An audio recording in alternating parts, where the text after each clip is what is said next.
have a question. Have you ever just stopped worrying about something, stopped thinking about it, completely just let it go?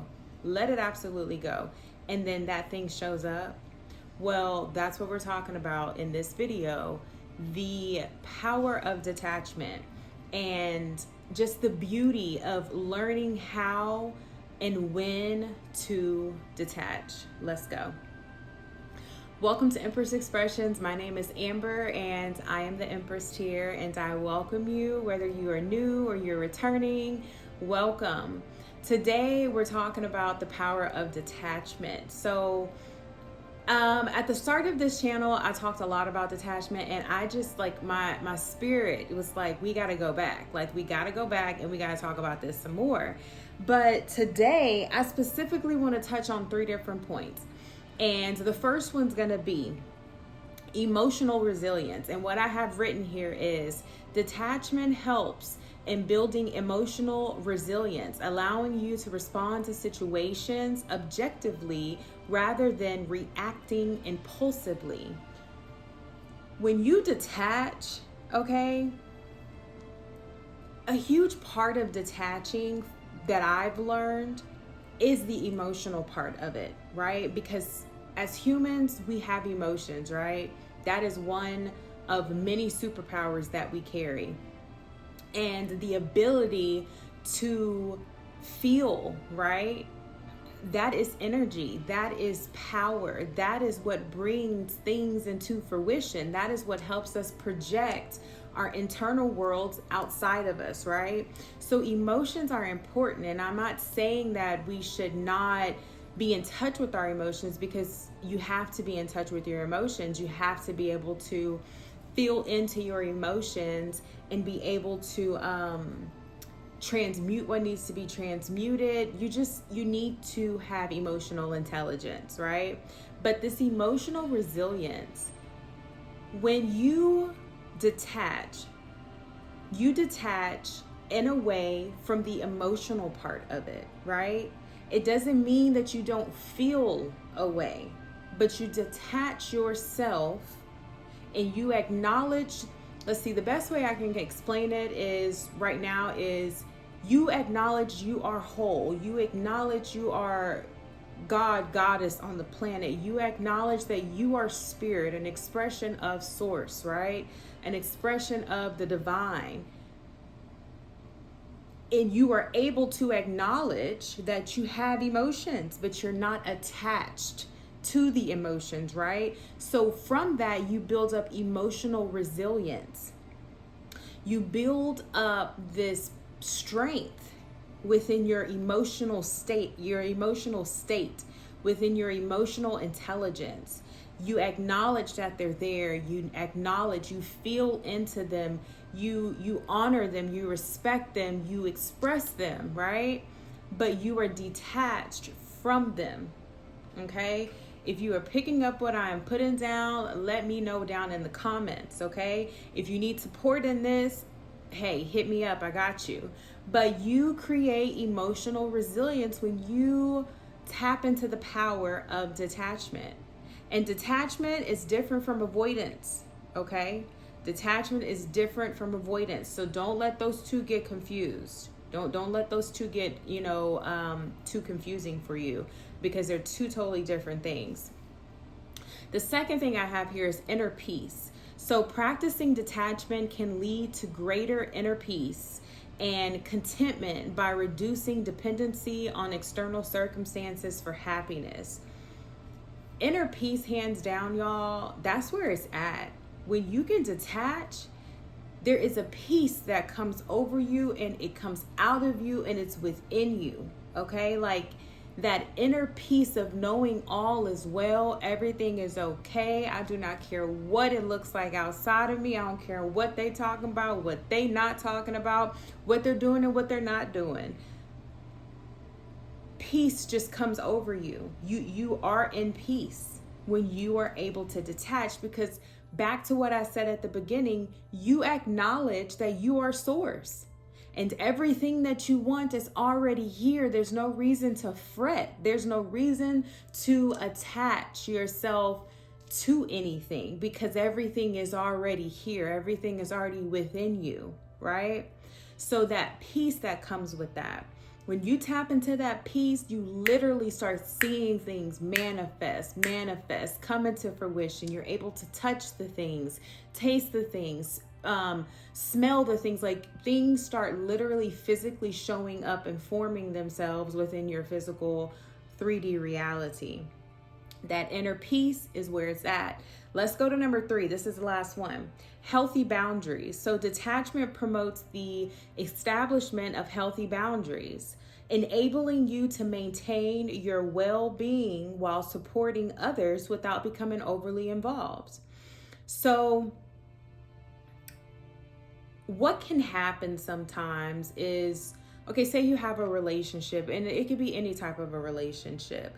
Let's narrow it down, and let's say a parent-child relationship. So there's nothing like a parent-child relationship. I don't care how you choose to parent. There's just nothing like it. Now, you want to help your child. Say you're the parent. You want to help your child. You want to pour into your child. You want to show up for your child. You want to do all the things that you feel called to do as your child's parent. But detachment, right, is where now, say you have a child that is addicted to drugs. You don't want to be an enabler. So being able to detach but still show up for the child, right? There's the power of detachment. There's the power of being able to set a healthy boundary for yourself.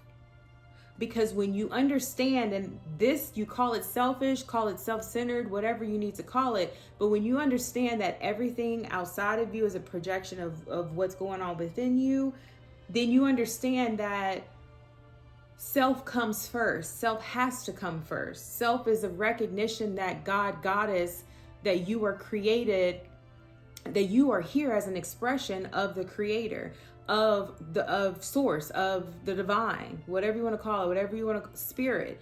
You are an expression of that. So respecting self, setting up boundaries for self is most important here. So as a parent dealing with maybe a drug addicted child, setting up those healthy boundaries is going to come from you having an ability to detach from what it is that you want for the child. You can still have those desires. You can still have those wants for your baby, for your child, for your adult child, whatever that is. You can still have that, but being able to detach so that you can create healthy boundaries is where you're going to really tap into that power of detachment. Okay. Another example would be friendship. Okay. Being able to detach from a friendship, still showing up powerfully, but being able to set a healthy boundary. You may have a friend that's just going through it, right? And you're known to be that person, that listening ear, the one that has amazing wisdom and insight to give them. And you're supportive. But you got to set up healthy boundaries. You have to, because then you may start to notice that your inability to set up healthy boundaries is now affecting the rest of your life. You now don't have time to do the things that you want to do. And maybe you have the time, but you don't have the energy because you've given all of your energy, right? That is where you tap into the power of detachment. That is where you create the healthy boundaries. You have to be able to understand. That comes back to self, right? You have to understand self. You have to know self. You have to explore self to know, what is a healthy boundary for me? You know, when am I tapped out?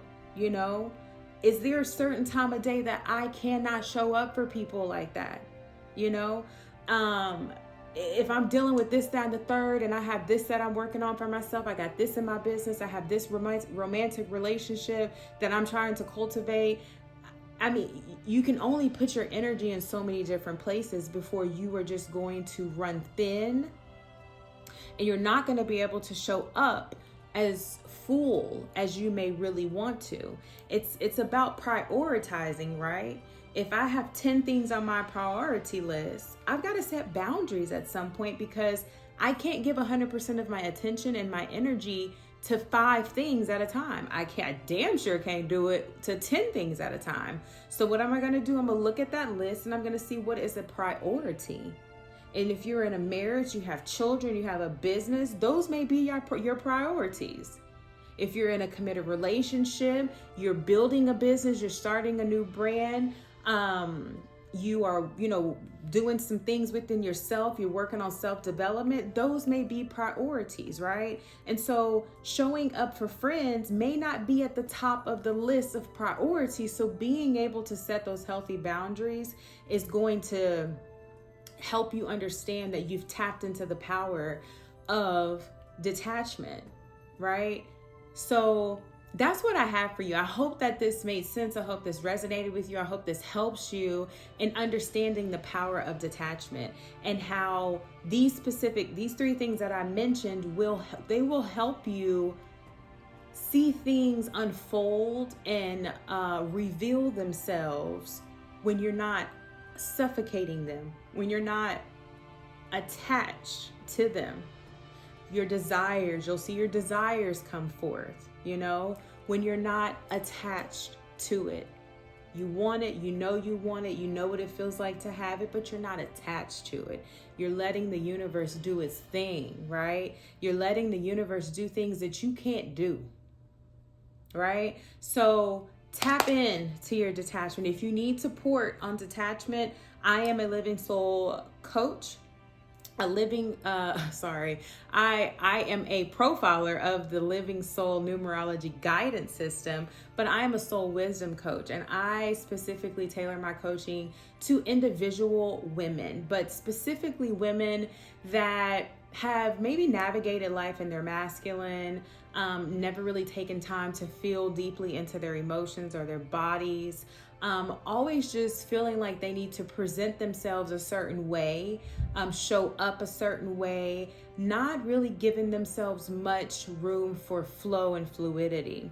But specifically for the woman that's ready to do the work around that and design a life that feels amazing, tap into things that they haven't tapped into before. So that is what my coaching is specifically tailored to. If that resonates with you, feel free to hit me up. You can email me. You can set up your discovery call. If you still find yourself needing some type of support and detachment, please feel free to still reach out to me. I am connected to amazing people, amazing coaches, and I feel like I could definitely steer you in the right direction to get the support and the guidance that you need. So that is what I have for you. The ebook is still in the works. I've had some different things kind of happen on the back end, and I've moved, and it's just been all the things going on, but ebook's still in the work. It's going to come when it gets here, and when it shows up, I will definitely let you all know. And then last but not least, we'll share a link down in the description box about a podcast I was just on, and I was just sharing some of myself and some of my story. I will share that down in the description box as well. The name of that podcast is called Rise, Shine, and Redefine. So I'll share that down in the comments below or the description below. And until next time, I send you peace, and I send you light, and I send you love. Bye.